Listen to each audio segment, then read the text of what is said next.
Hey ladies, welcome back. Haven't seen you not seen you, but haven't posted in a while. So it's nice to post a video so we can get engaged more, and we have a community here. So I'm glad to be back. In this video, we're going to go over the Role of a Woman series. This particular video is going to be about godly character of a godly woman. It's going to be in 3 parts. This video, which is the role of a woman, godly character, how a godly woman is supposed to act. The next video is going to be the role of a woman and her role in marriage. And then the last video is going to be about the role of a woman, but her role in the church. And I'm including some Bible verses to back it up. So this series is going to go back to the Bible on what our role is and design is as women, the best that I can understand it to be as I read through the Bible concerning this. So it's going back to the books, going back to the Bible on what our role, I believe, is supposed to be. Let's get started. This video, I'm going to start off with the chapters, 1 Peter 3, verses 1 to 6. I'm also going to include verse 7 in there. We're also going to go over Proverbs 31, verses 10 to 31. Ephesians 5, I believe, verses 22 to 24. Titus chapter 2, verses 3 to 5. And I believe we have a last one. Yes. In 1 Timothy chapter 2, verses 9 to 15. And I'm first going to start off with 1 Peter chapter 3, verses 1 to 6. But before that, I want to get into why this series of this video. It goes hand in hand and pairing with what I want this channel to be. For us women to return back to God's design for us and what it says in His Word about godly women. We focus so much on our physical appearance, and that's what we grow up hearing, that it's our physical appearance that makes us beautiful. But we're going to learn what actually makes us truly beautiful as I go through these chapters. This is getting back to biblical femininity and what was our role, the woman's role in the Bible. I believe as we go through these chapters, it's going to help us to understand what our role is as women who claim and choose to follow God. Wives, in the same way, submit yourselves to your own husbands, so that if any of them do not believe the word, they may be won over without words by the behavior of their wives, when they see the purity and reverence of your lives. Your beauty should not come from outward adornments such as elaborate hairstyles and the wearing of gold jewelry or fine clothes. Rather, it should be that of your inner self, the unfading beauty of a quiet and gentle spirit, which is of great worth in God's sight. For this is the way the holy women of the past, who put their hope in God, used to adorn themselves. They submitted themselves to their own husbands, like Sarah, who obeyed Abraham and called him her Lord. You are her daughters if you do what is right and do not give way to fear. So those are the verses from verse 1 to 6 in 1 Peter chapter 3. In another translation, I think it's called the Legacy Standard, where they talk about, it's the same verses. One thing that stood out to me is they use the word merely. Don't let your outward adornment your beauty come from merely outward adornment. And it's the same thing I said, how we grow up as girls. We grow up learning that what makes us beautiful is our physical appearance. And we put so much into that. I remember when I had a crush, or not even, the times before, let me explain it better. The times before when my desires, and I still desire marriage, but when I was less mature, I thought my physical appearance was enough to get a man and keep a man, a guy. But as I've gone deeper into the Word, by the Lord's grace, now I know it's not solely my physical appearance. What makes me truly beautiful is my inner spirit. So that's why I believe merely was stood out to me. But this chapter I read, the context is a married Christian woman married to an unbeliever. A Christian woman married to an unbeliever. And Peter says the way in which the unbelieving husband can be won over. I want to start off with verse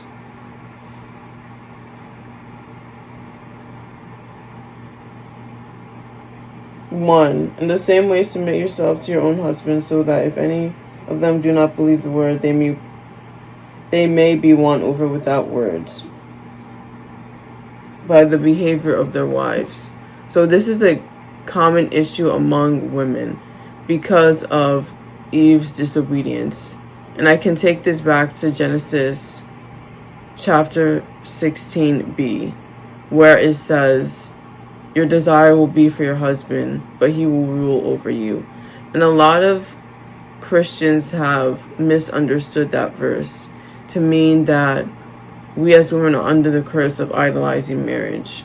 Now, we're not free from that, but I don't believe that's what the context is.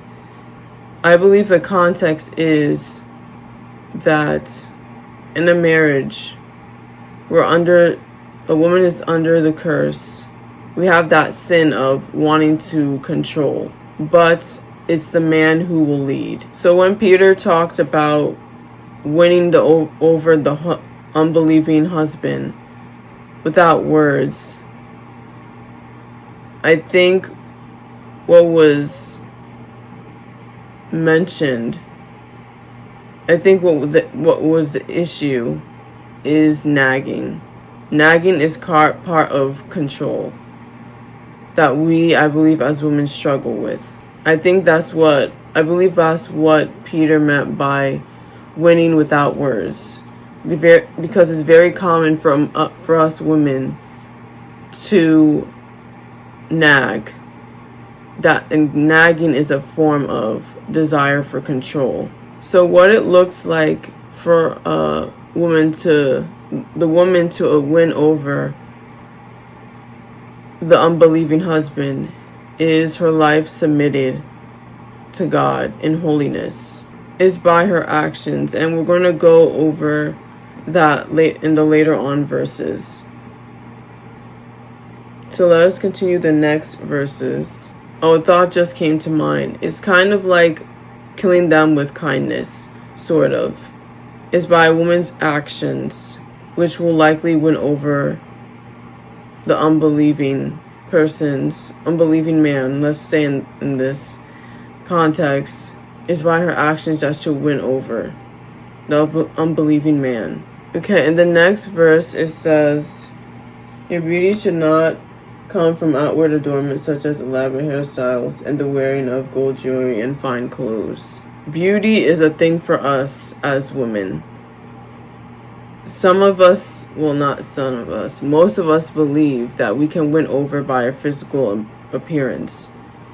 And what just came to mind just now is a video I watched where it talks about how our beauty is the glory of God, but we'll use it the wrong way and use it to sin by using it to seduce others, dressing immodestly, using it to sin when that is not right.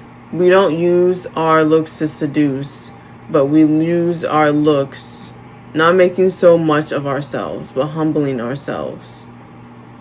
And we're going to get into modesty because this chapter also talks about modesty as well. This verse also is often misunderstood as well, because I know some churches will read into this and say that a woman can't wear makeup and she can't wear certain hairstyles.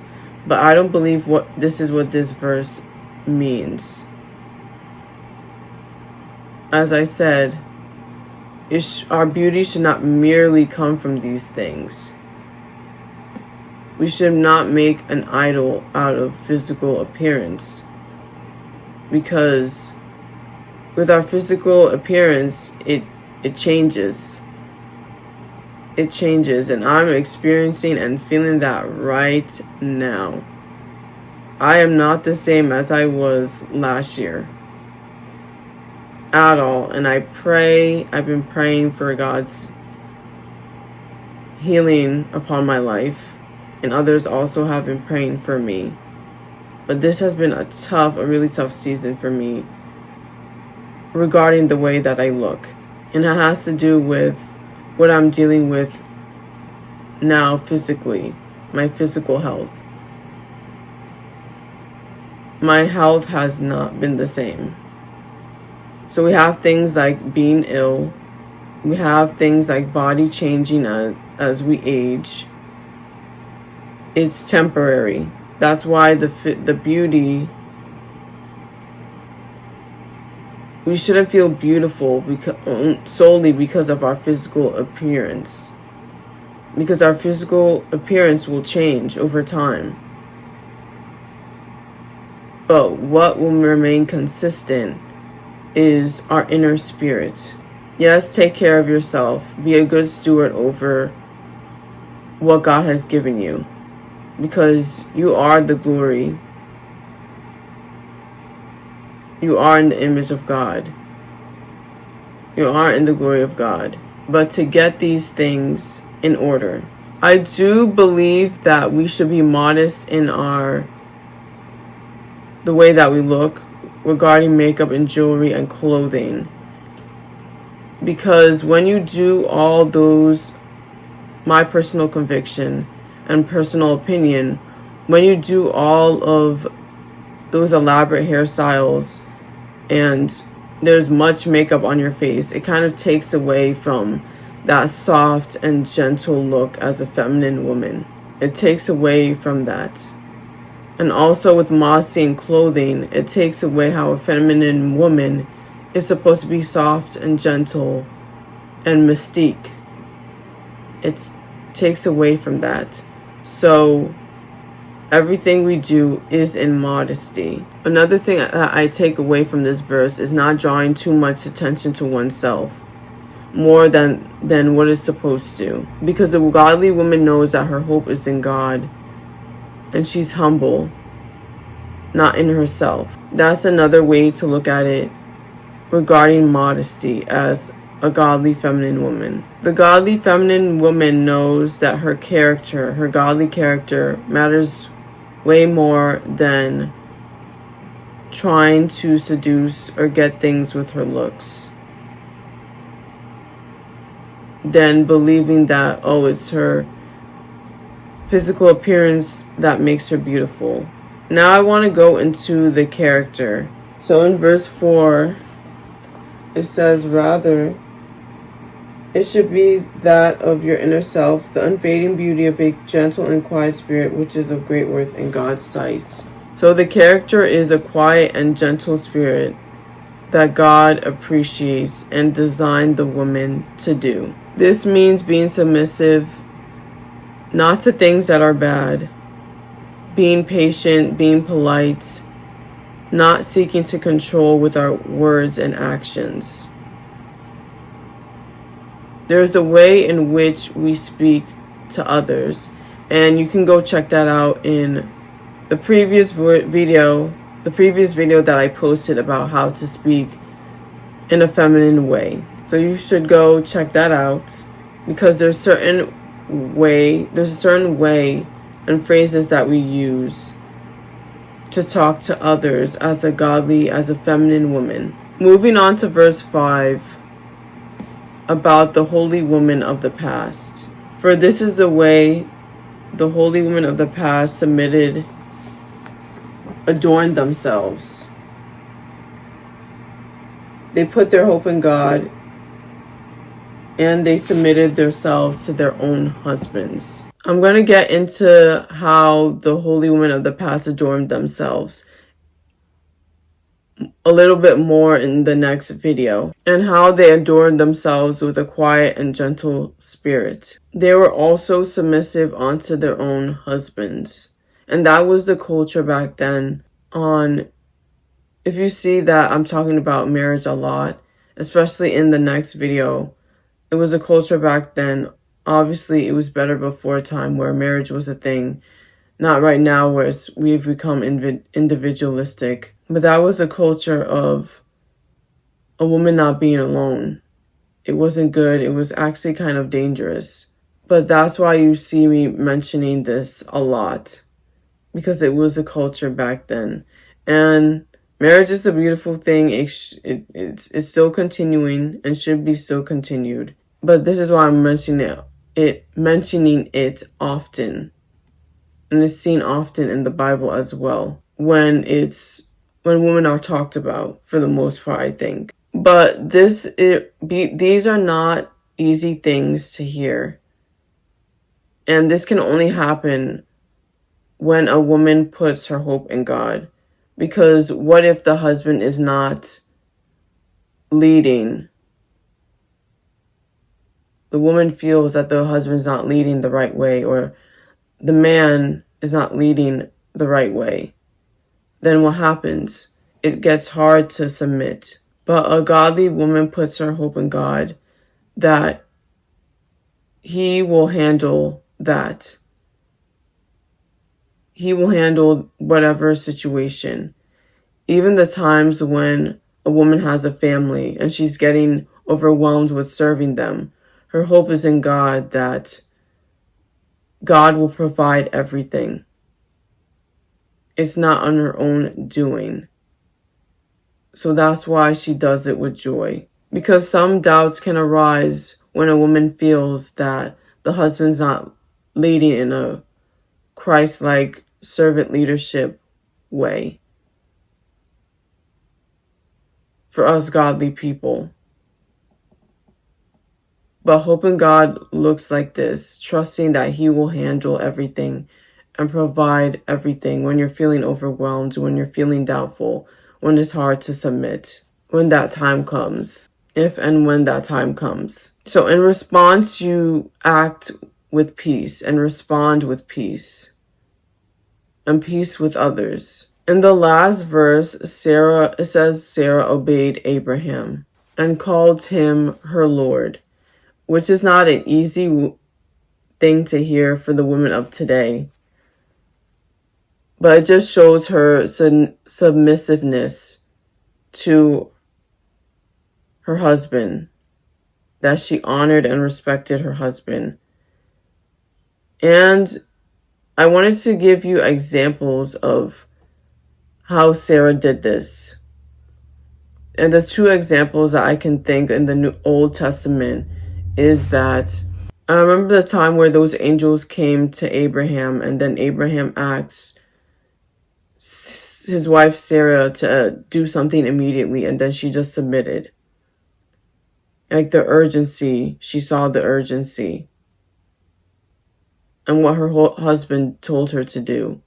Another example is, not saying this is good, because this was Abraham's sin, and God dealt with that, on how when Abraham was moving from place to place and she just moved along.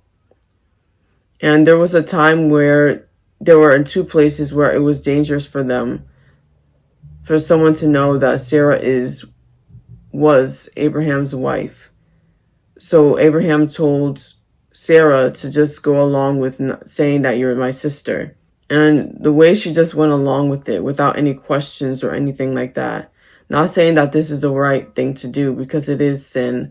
I'm just emphasizing the way she was just submissive to her husband. So this is a thing we as single women have to think on when those of us who desire marriage and what to expect. This verse means honoring the husband, respecting him, not putting him down,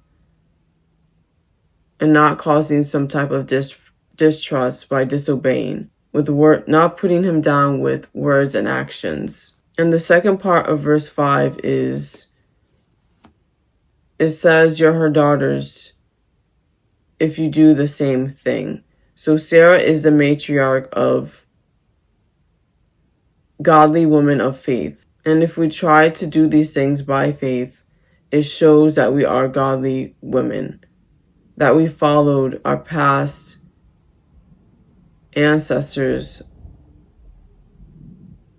the women who had faith and put their hope in God. Now I want to go on to 1 Peter 3, still in the same chapter, of verse 7. Husbands, in the same way, be considerate as you live with your wives, and treat them with respect as a weaker partner, and as heirs with you of the gracious gift of life, so that nothing will hinder your prayers. No matter what how the world puts it and spins it, men are physically stronger than women. This is what the word says. And just by looking, men and women are both strong, but they're strong in different ways, and that is okay. Men and women are not the same, and God didn't design them to be the same. As a weaker partner, it just means that we are delicate. It doesn't have to be anything negative. And delicate means to handle with care, to be gentle. It's just like when you see a diamond or a beautiful flower. A flower is to be gentle with it because you know how treasured it is, and delicate it is, and beautiful it is. And it's the way we as women should think of ourselves. It will change everything. We need to think of ourselves in that way. It doesn't have to be anything negative. Now we're going to move on to Proverbs 31, verses 10 to 31. A wife of noble character who can find? She is worth far more than rubies. Her husband has full confidence in her and lacks nothing of value. She brings him good, not harm, all the days of her life. She sells wool and flax, and works with eager hands. She is like the merchant ships bringing her food from afar. She gets up while it's still night. She provides food for her family and portions for her female servants. She considers a field and buys it. Out of her earnings she plants a vineyard. She sets about her work vigorously. Her arms are strong for her task. She sees that her trading is profitable, and her lamp does not go out at night. In her hand she holds the distaff and gasps the spindle with her fingers.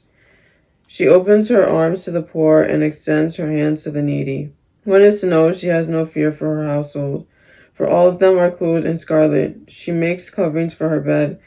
She is clothed in fine linen and purple. Her husband is respected at the city gate, where he takes his seat among the elders of the land. She makes linen garments and sells them, and supplies the merchants with sashes. She is clothed with strength and dignity. She can laugh at the days to come. She speaks with wisdom, and faithful instruction is on her tongue. She watches over the affairs of her household and does not eat the bread of idleness. Her children arise and call her blessed, her husband also, and he praises her. Many women do noble things, but you surpass them all. Charm is deceptive and beauty is fleeting, but a woman who fears the Lord is to be praised. Honor her for all her hands have done, and let her works bring her praise at the city gate. Long passage. I don't know if this is going to be a long video today for you ladies, but for those sticking around, thank you. I don't want to get too much into the verses because I don't want this video to be too long. So I'm going to briefly summarize what to take away from these verses that I just read. And what stood out to me was in verse 23 on how her husband is known at the city gates and among the elders. And it reminds me of a video that I watched about the power of a wife, that the wife's character and behavior affects the husband and how others will see him. That a wife needs to know the power that she has. She can either bring her husband good or bad. And also in front of others. You can bring him good or bad in front of others. His reputation. Because the wife's character most likely is going to affect how he sees them. Because his wife is supposed to be the one that's his helper.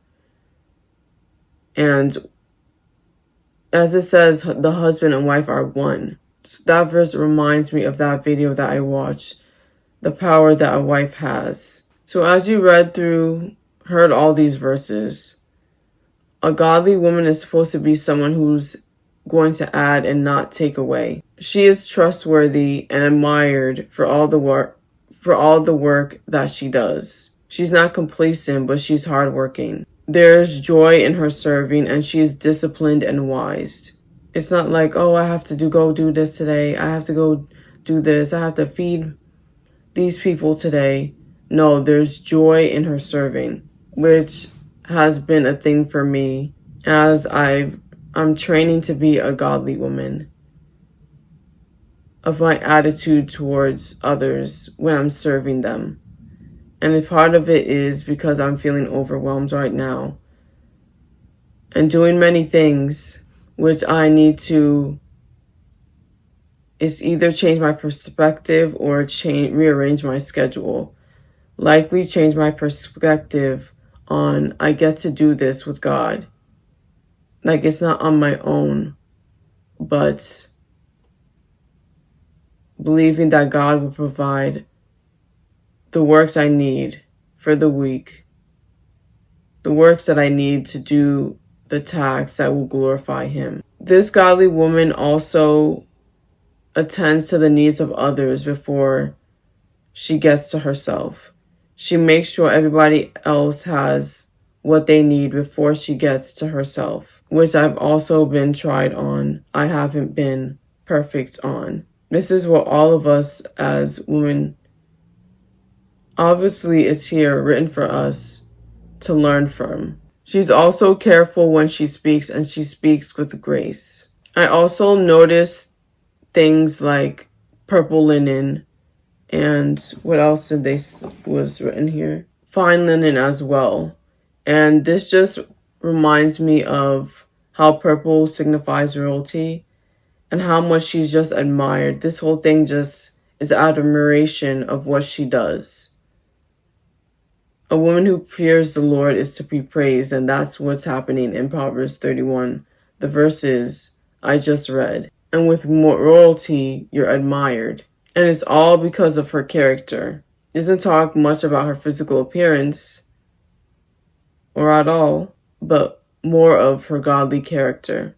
And we all know the famous verse that charm is deceptive and beauty is fleeting. And it just goes to show that what truly makes us beautiful as women is our hope in God, our godly character, not our physical appearance that we think and we were raised that that's how we get what we want. But I'm telling you now, that's not how to do it. The Word of God says that's not how to do it. What truly makes us beautiful is our inner spirit. That's what will attract people. Our physical appearance will attract people for long. But our inner spirit, our character will attract depending on the type of character we have, will tell whether people want to stay with us for long or not. Every woman is beautiful, but if you don't have good character, you lose that attractiveness. What I got from these passages, these verses in Proverbs 31, is that the godly woman was able to be this way because her hope was in God. That all these things came out of her naturally. Well, I don't want to say naturally, but by the Spirit of God. Because naturally, we're sinful. We're sinful people. So this passage is not about perfectionism. That's not what it's about. But putting your hope and trust in God. That through His Spirit, you're able to become this godly woman, feminine woman over time, over your lifetime, within time. Now I'm going to go to 1 Timothy chapter 2, verses 9 to 15. I also want the women to dress modestly with decency and propriety, adorning themselves not with elaborate hairstyles or gold or pearls or expensive clothes, but with good deeds appropriate for women who profess to worship God. A woman should learn in quietness and full submission. I do not permit a woman to teach or to assume authority over a man. She must be quiet. For Adam was formed first, then Eve. And Adam was not the one deceived. It was the woman who was deceived and became a sinner. But women will be saved through childbearing if they continue in faith, love, and holiness with propriety. So I'm not going to spend too much time on these verses because it's the same thing. Part of it is the same thing as 1 Peter chapter 3 that we already went over. About how women of God should not adorn themselves, not only merely adorn themselves with jewelry and everything of the outer appearance, but with good works, of women who claim to follow God and put their trust in God. So I'm going to go on to the next verses of verses 11 to 15, where it talks about the role of a woman, which is the order of God's design. So a woman is not supposed to assume authority, exercise authority over a man because of God's design. It said Adam was created first and then Eve. And because of that, the man has dibs to lead because of that order. And this context is within a marriage and the church, within the church. It doesn't talk about society, but I personally believe it should be used in society because when you just study masculinity and femininity, you can see why this works even in society too. The way God designed a man and a woman.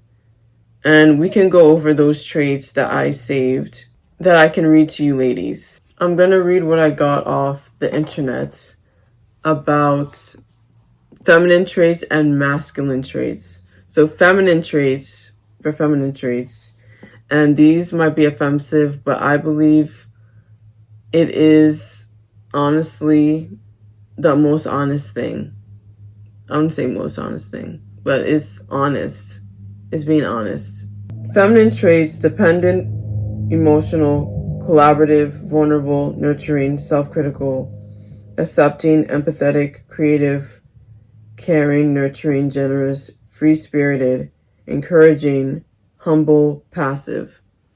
And then for the masculine traits: independent, non-emotional, competitive, strong, dominant, self-confident, rebellious, logical, analytical, ambitious, brave, assertive, innovative, straightforward, arrogant, aggressive. Non-emotional, it just reminded me of how men are stern, the stern face. But those are the traits even if you just study femininity and masculinity alone without the Bible. There's something inherently in men to lead. Roles reversed wouldn't be the best thing. This is perfect in design. And this is because both sexes are complementary towards each other and know how to have the right relationship with each other. The proper relationship with each other and how to relate to one another. But back to the passage. Quietness doesn't mean anything negative.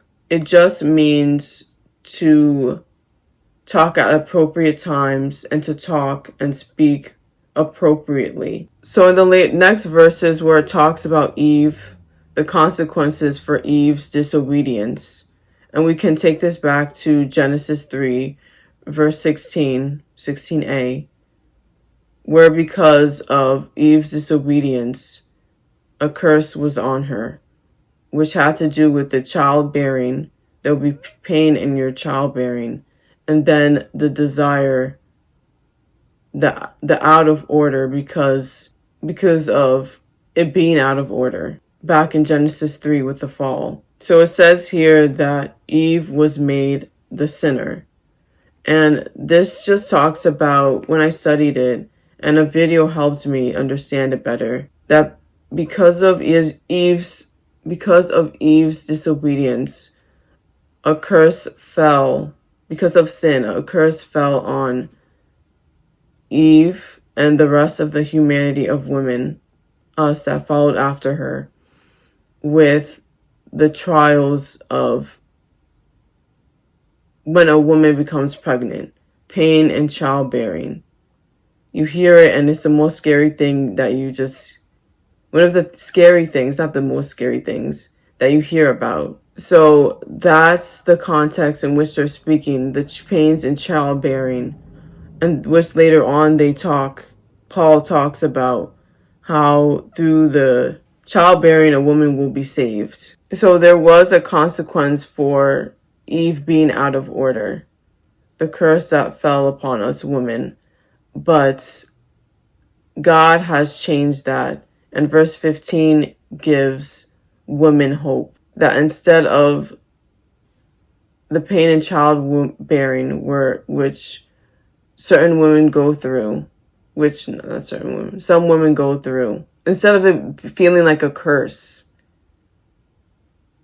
Because pregnancy, I've never been married, so I haven't even gone to pregnancy stuff. I'm a little bit uncertain now with my health condition for right now.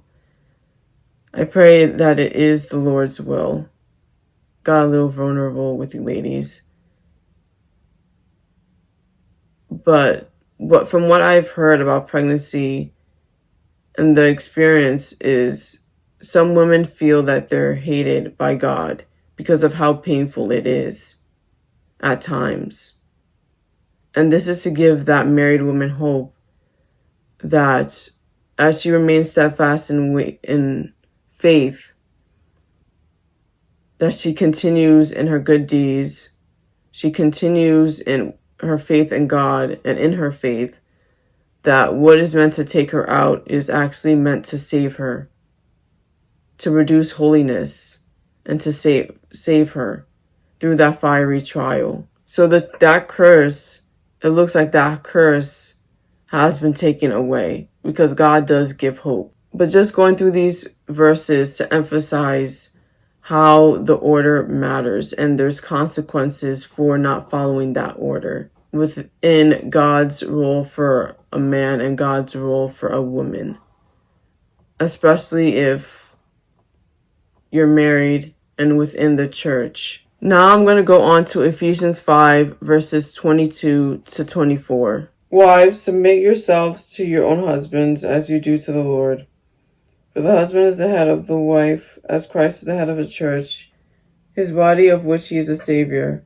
Now as the church submits to Christ, so also wives submit to their husbands in everything. As I read this, what kind of stood out to me, and it reminded me of one of the videos I've watched, It might be a little bit off.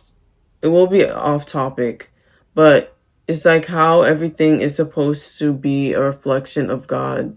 Everything, every relationship that we have, everything that we do is supposed to be a reflection of God's glory. And a marriage is supposed to be a reflection of Christ and the church. And it just reminded me of that time where I watched a video on how God doesn't need anything from us. He's complete and full in himself. He's complete and full in himself. With God the Father, God the Son, the Holy Spirit, they're just sitting, chilling, complete amongst themselves. But God created us so that we are able to see that fellowship that they have and experience that for ourselves. Just trying to emphasize how the things that we do is supposed to be for God's glory and a reflection of that. But as it's mentioned here, a godly wife is supposed to respect the husband as the head of the household, because that is the order. The man was created first, then the woman. And to submit to that leadership over the household. And to be one with him in everything. This doesn't mean a woman can't bring up her concerns, because both the couple, both of them have to come to a compromise, because it says that the husband has to consider the wife. And this is also not to be something afraid of, because within godly people, the man is supposed to exercise Christ-like servant leadership. So this is not something to be doubtful or scared of. It's going to be the only reason why it would be hard because of our sin, because of sin, the sin that women have. So this is not something to worry about if you're within God's people. So it is to say that the husband has the final say on decisions. And this is what to expect and what us as single women have to look into, if this is for us or not, because it reminded me of the video on, I know so many video references, but it has helped me so much to better understand my role as a woman and the right expectations I'm supposed to have as one who desires to be married. But you're essentially asking, when we as single women desire marriage, that we want to be ruled over. That's what we're asking for, and that's what will happen. We have to be careful to consider all these things, because these are the expectations. But this shouldn't be hard if your life is already submitted to Christ, submitted to God. It's just transferring that over. So it shouldn't be scary, or we shouldn't be worried. We shouldn't be scared. Though I do believe we all have different gifts.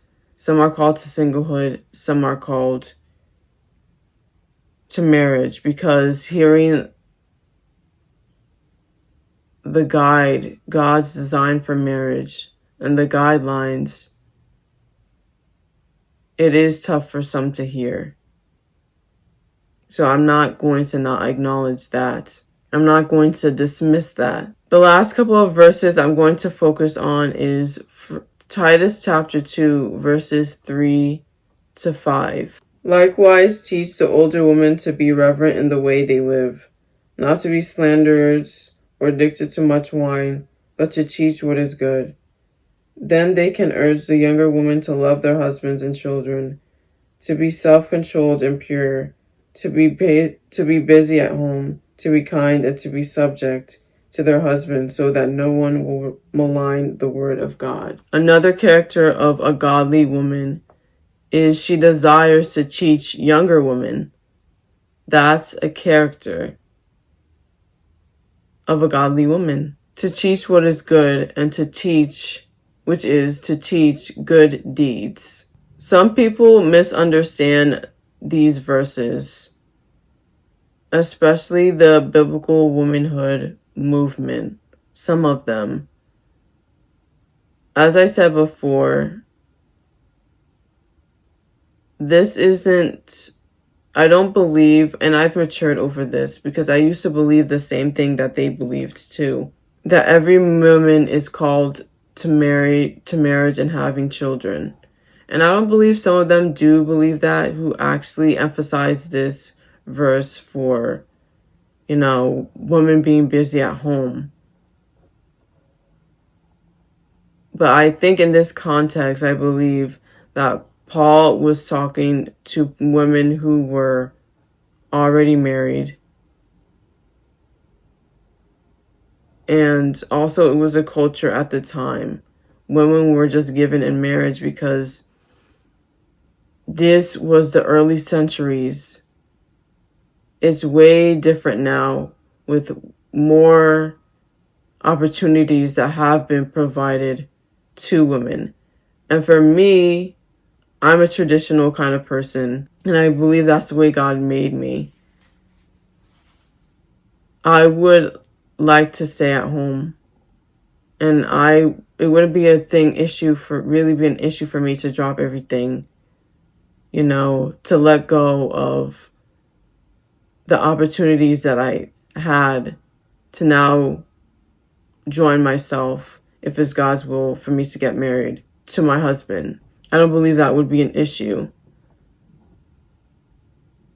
But we do have to look at the time. These are the early centuries, and women were just giving off in marriage. But this still applies to married women today, and you can see from the things I've seen, it does work with women choosing to be busy at home. There are other things in this passage where it mentions being self-controlled and pure, which you don't have to be married to have those characteristics.